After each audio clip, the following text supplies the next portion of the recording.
acabar com a violência política contra pessoas trans e travestis no país que, em 2023, pelo 13º ano consecutivo, foi eleito como o país que mais mata essa população, requer um trabalho conjunto de toda a sociedade civil, das esferas públicas e privadas. A gente pode iniciar o debate falando, por exemplo, sobre a importância de se atentar à educação, o papel da educação no combate a esse tipo de violência. Isso pode ser feito por diversos fatores, por diversos elementos da sociedade civil, como, por exemplo, campanhas de sensibilização, palestras em escolas e até mesmo a abordagem em sala de aula sobre determinados temas.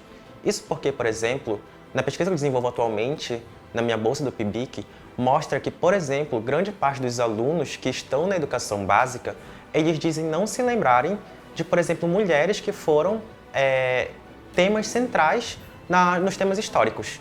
Além disso, eles também apontam que não conhecem ou nunca ouviram falar, por exemplo, da sigla LGBT. Então, a gente pode pensar em que medida essa ausência do debate dentro de sala de aula com os alunos, que futuramente são as pessoas que vão assumir cargos públicos, que vão ser as pessoas que vão eleger pessoas para determinados cargos públicos, em que medida a não apresentação dessa temática em sala de aula, em que medida isso afeta a mentalidade, as proposições, as leituras de mundo dessas pessoas.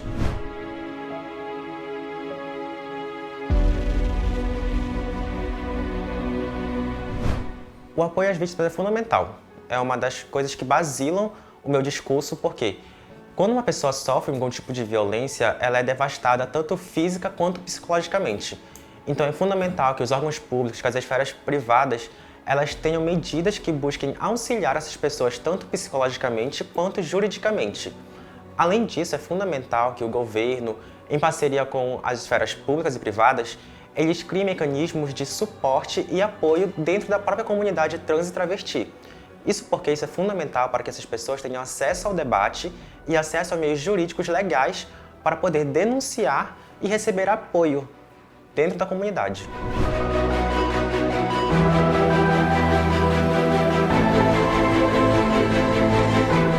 É fundamental que órgãos públicos, como o Ministério Público do Estado do Pará, que eles busquem trazer e incentivar as pessoas trans e travestis a participarem da política. Porque quando a gente fala de políticas públicas para pessoas trans e travestis, é fundamental, é basilar que essa população participe do debate e esteja atenta àquilo que é preparado para eles.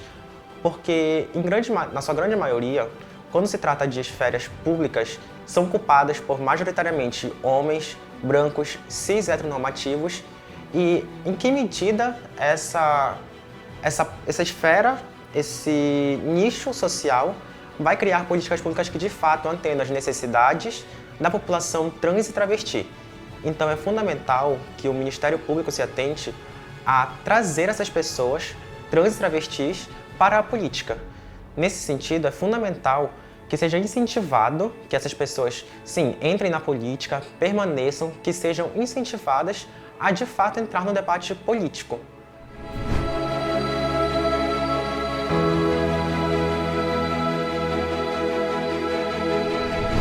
Trabalhar com gênero e sexualidade na Amazônia, assim como em outras regiões, é muito complexo, porque envolve diferentes fatores sociais, políticos, econômicos, de raça.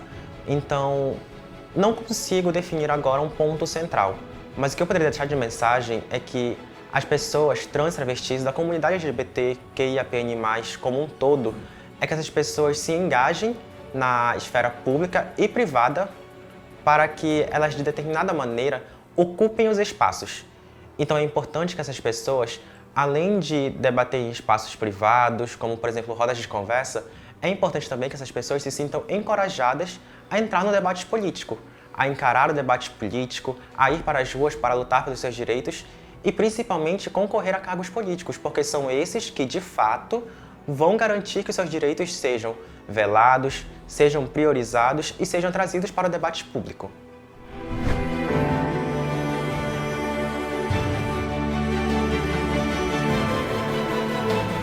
Eu gosto muito de ilustrar com a história do... Quem narra isso é a Mary Bird, no livro dela Mulheres e Poder.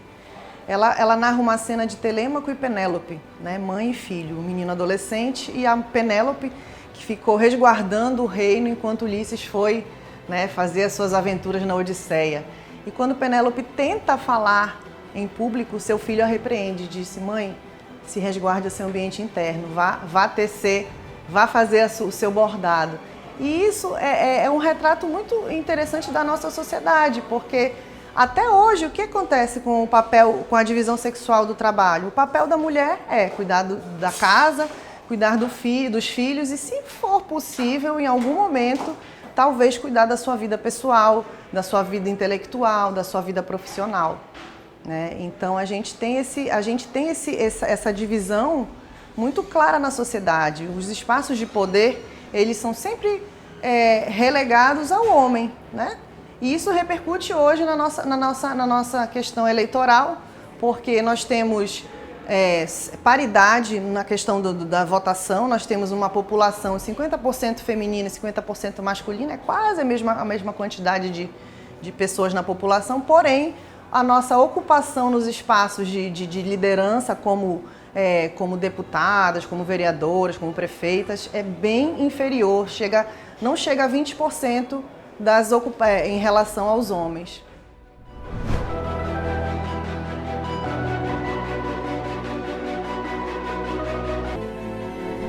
A violência, ela nem sempre é uma violência na questão da agressão.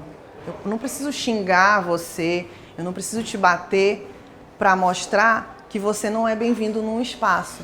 Basta, por exemplo, que você não ofereça, como a gente teve no Congresso há poucos anos, até há poucos anos,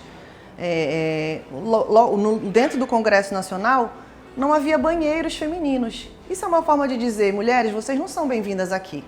Quando eu tenho um espaço público, como uma promotoria, ou uma prefeitura, ou mesmo qualquer local dentro da administração pública, em que eu não tenho, por exemplo, um fraldário, um local para amamentação, eu estou dizendo claramente que aquilo ali não é um lugar para mães e não é um lugar para mulheres. E essas violências, elas vão sendo normalizadas na nossa sociedade. E a gente não percebe quão violento é isso. Só quem sofre é que sabe que isso é um tipo de violência.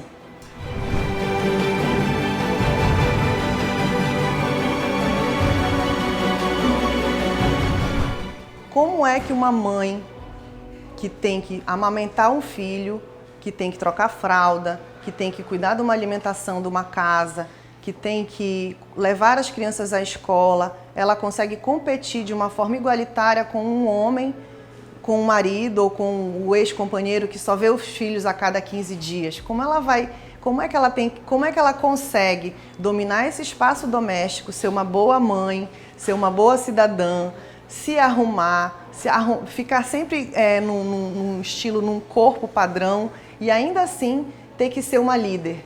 É muito complicado, porque são várias jornadas que a mulher enfrenta ao longo da sua vida para que ela consiga chegar num lugar paritário, numa equidade.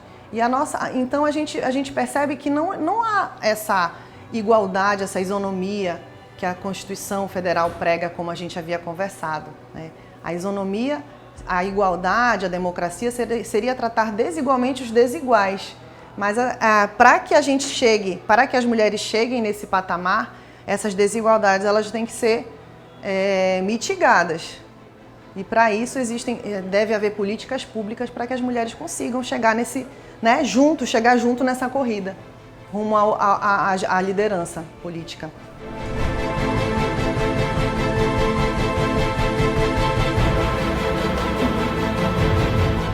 É uma jornada dupla, às vezes até tripla, porque ela tem que ter os cuidados domésticos, os cuidados consigo, e aí ela vai para o campo do trabalho e ela enfrenta ainda a violência institucional, a violência política, como a gente conversou. Muitas das pessoas acham que a mulher não tem que estar ali naquele espaço, e aí é difícil você conseguir se igualar também no campo do trabalho quando as pessoas não te aceitam ali.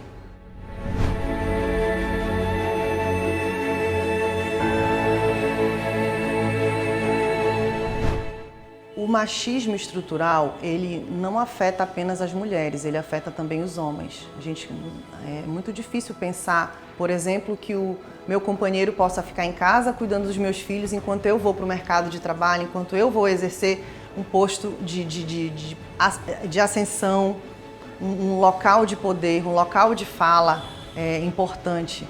Isso a gente é socializado desde criança para entender que o homem é o mais forte, que a mulher tem que ficar em casa, né? Que a mulher não pode ser assertiva, que ela é grosseira, ela não pode ser durona, que ela é chamada de diversos... A gente viu, por exemplo, quando a presidenta Dilma ascendeu à presidência, né? Ela foi chamada dos piores xingamentos, então as mulheres são xingadas. Toda vez que uma mulher é xingada, por exemplo, em âmbito institucional também, não estou nem falando do âmbito interno, toda vez que uma mulher é xingada nesses espaços, esses espaços públicos, sempre é ligado ao sexo.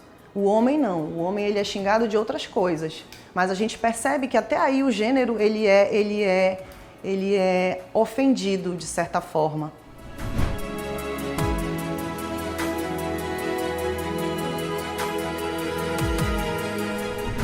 Você sabe que há vários tipos de violência, né? Contra a mulher, violência psicológica, violência física, existe a violência patrimonial. Quando você vai para o lado da defesa dos direitos das mulheres, você entende que há vários tipos de violência. A nossa legislação tem mudado com relação a isso.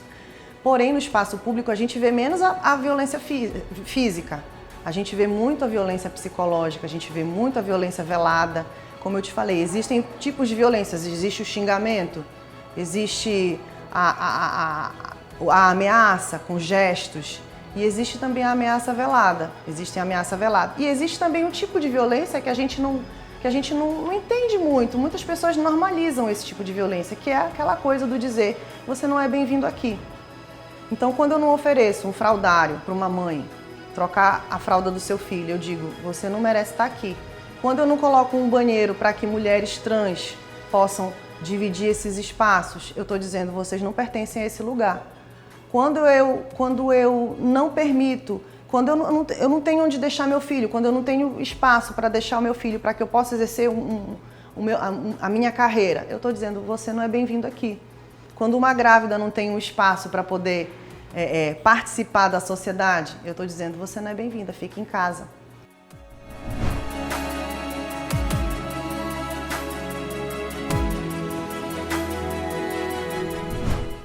A questão da educação, para além, né, dessas violências, é uma questão muito importante. As instituições que trabalham com o público têm esse papel primordial para tratar da educação, né, da conscientização, mesmo com as pessoas que estão ali exercendo de fato aquela liderança. Políticas públicas para que as mulheres possam ocupar esse espaço, é importante a participação governamental, e políticas micro, como, por exemplo, a questão de creches, questão de fraldários, questão de espaços para mulheres que precisam amamentar, que precisam deixar seus filhos. A gente nem está falando aqui da questão das mães atípicas, né? De mães fala muito da questão das mães, porque a maternidade ela é reprodução, ela reproduz a sociedade. E aí como é que nós reproduzimos a sociedade e não temos direito a ocupar um espaço na sociedade?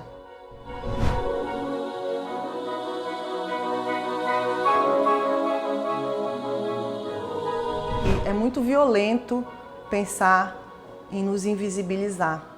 Então nós mulheres e nós mães precisamos ser vistas e ser apoiadas para que a gente possa realmente falar dos nossos direitos no local que é nosso por direito.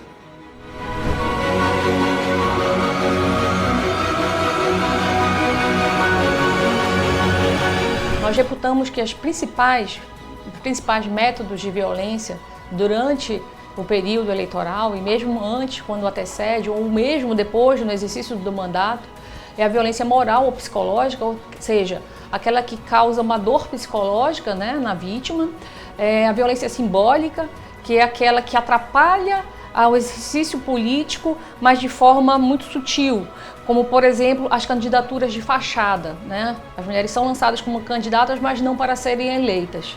Temos também a violência financeira, que ocorre muito quando, por exemplo, o partido não aplica o orçamento que é destinado às mulheres nas campanhas femininas, mas sim nas campanhas masculinas.